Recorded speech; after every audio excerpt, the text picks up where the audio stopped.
ITV movie premiere in association with Toyota. I want you to marry me. Judith had found her first love. He might have been her only love. Edward's plane's been shot down. Their idyllic lives are torn apart by war. If you believed he was alive, would you still be marrying Walter? They're not too young to start again. The truth is that I love you very much. I suppose I always have done. It's been over a year. We've heard nothing. I just want some happiness. Coming Home concludes tonight at 8:30 here.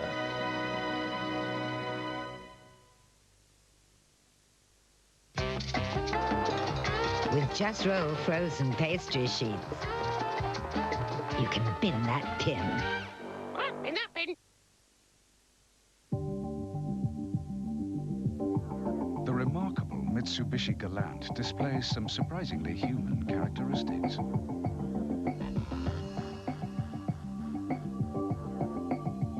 Its passive rear-wheel steering acts instinctively to keep a firm grip on the road, whilst its climate control system stabilizes the temperature to within a fraction of a degree.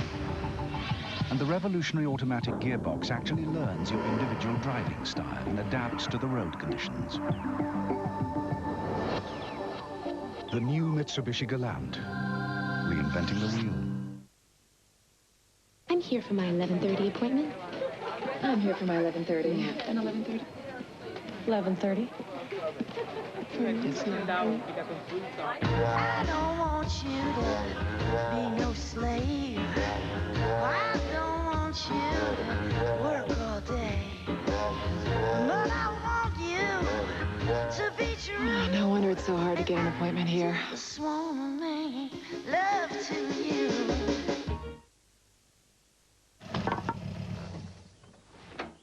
Oh, hello. Did you have a gnome? I've seen him run him over with his little fishing rod. Sorry about that. Anyway, that'll be a tenner, please. Not very nice, is it? Charging people for bad news. That's why, if you need to arrange an overdraft, an Abbey National bank account doesn't add to it by charging a fee. Or for a letter telling you about it. Did you have a greenhouse? Abbey National, because life's complicated enough. Buy a pair of glasses from Dollond and Aitchison and get a pair of prescription sunglasses absolutely free. Perfect.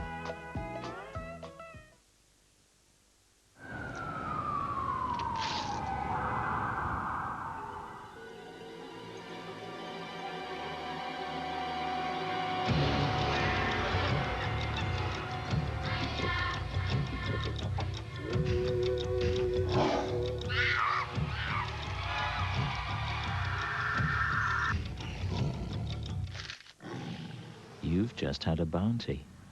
Bounty. Taste the exotic.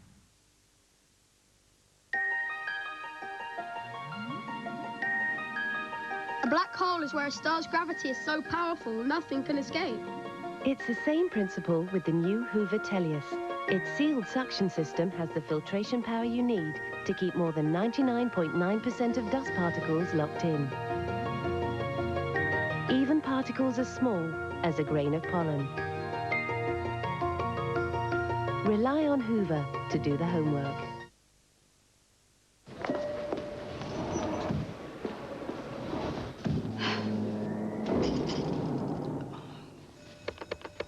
My first day's not going very well. She'll kill me if I'm late with the coffee. A cup of really smooth might help. I don't know. I've heard she's a right old battle axe. You'll find a bark's much worse than a bite. Sorry I'm late. It was the... Kenco Really Smooth. Real coffee taste in an instant. 1998. It's been a golden year for British cinema. Now the British Academy honours our best actors, the biggest movies and the coolest stars in the 50th British Academy Film Awards. This is just about winning. Catch the stars in The Full Monty, the 50th British Academy Film Awards, Sunday at 10:15. Wish You Were Here tries a family holiday in Florida at 7 o'clock.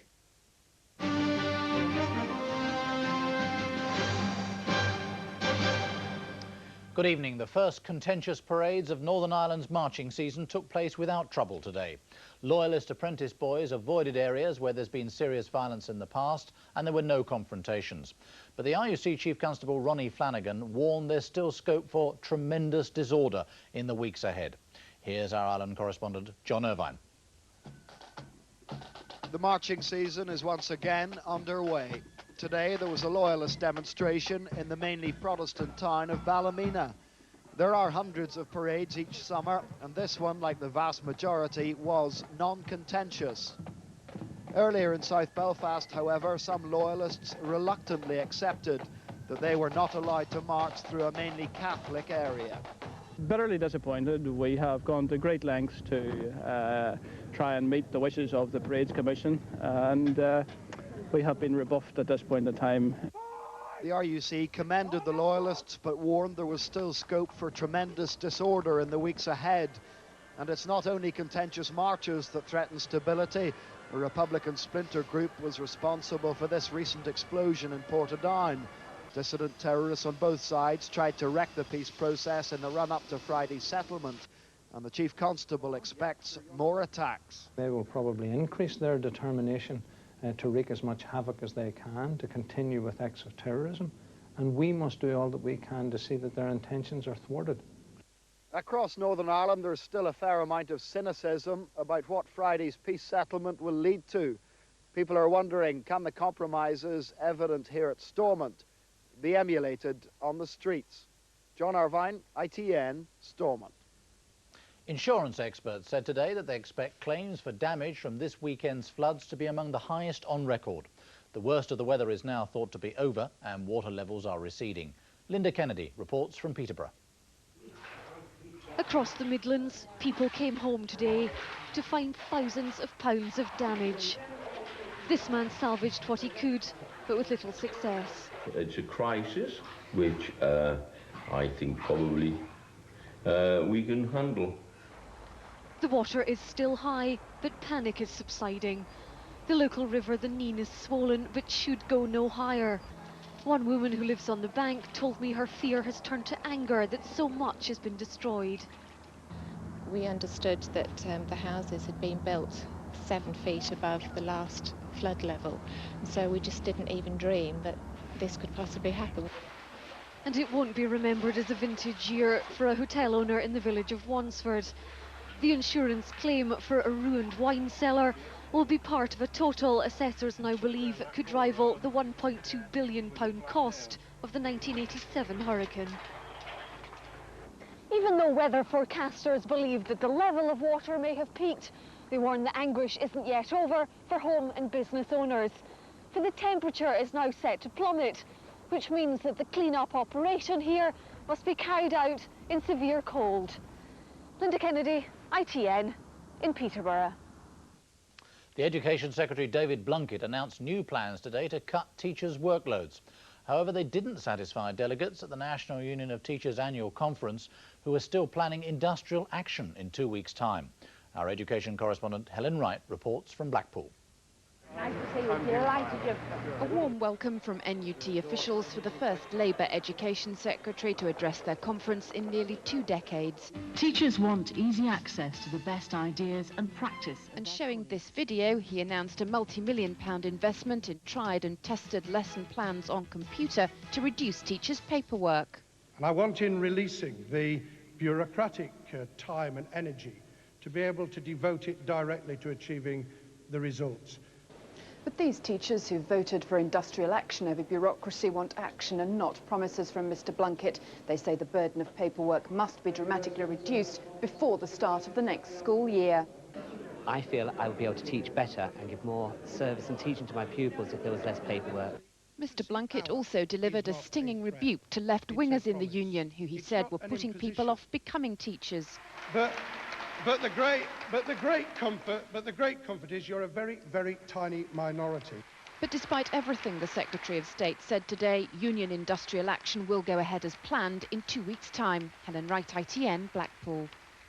Richard Branson paid tribute today to his fellow balloonist Alex Ritchie, who's died 3 months after suffering serious injuries in a parachuting accident. Last year, Mr. Ritchie climbed outside their balloon to save them from disaster during a round-the-world attempt. Lauren Taylor reports. It was during emergency training for a round-the-world balloon trip that engineer Alex Ritchie's parachute failed to open properly, leaving him severely injured. He died yesterday after 3 months in hospital. Alex Ritchie's daring and skill had previously saved the lives of the Virgin balloon crew during its round-the-world attempt in 1997. As the balloon was plummeting to Earth, he clambered onto the roof of the capsule to release fuel tanks by hand, allowing it to rise again. Per and I are going to be forever incredibly grateful to him for that. And he's also a magnificent engineer. I mean, he built the capsule that we hope will take us around the world later this year. And obviously we'll be doing the flight very much in Alex's memory. Today, Mr. Ritchie's family said he had never given up his fight to survive. He had even hoped he might recover and take part in the next flight. But he eventually succumbed to severe blood poisoning after a hip operation. Lauren Taylor, ITN. Now football, and the big game in the English Premiership between Blackburn and Arsenal kicks off at 6 o'clock. Meanwhile, it's still very tense at the bottom of the table after this afternoon's results. Alan Shearer got the winner for Newcastle 4 minutes from time as they beat fellow strugglers Barnsley 2-1 at St James's Park. At the same time, Dion Dublin equalised for Coventry at Tottenham. 1-1 it ended at White Hart Lane. But 2 goals from Dion Burton helped Derby to a 4-0 drubbing of Bolton, who remain deep in trouble. With bottom club Crystal Palace also losing 2-1 at Liverpool, there's no change in the bottom 3.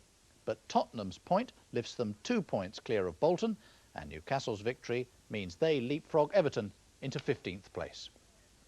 The American golfer Mark O'Meara is celebrating today after clinching the US Masters with a dramatic putt at the 18th hole.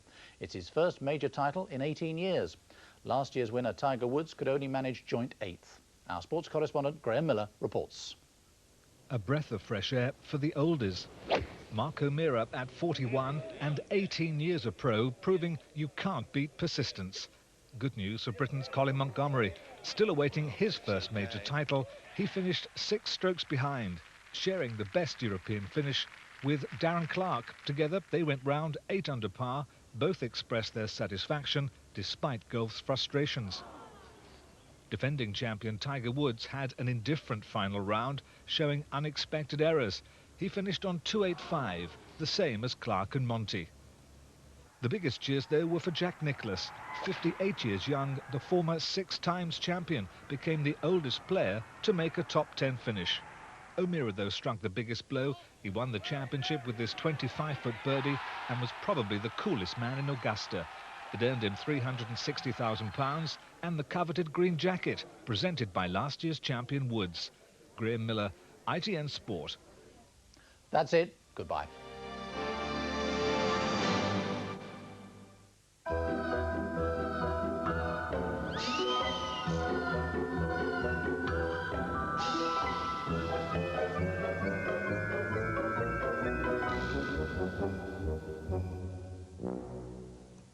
Good afternoon. Return to work for many of us tomorrow, but no sign of a return to spring.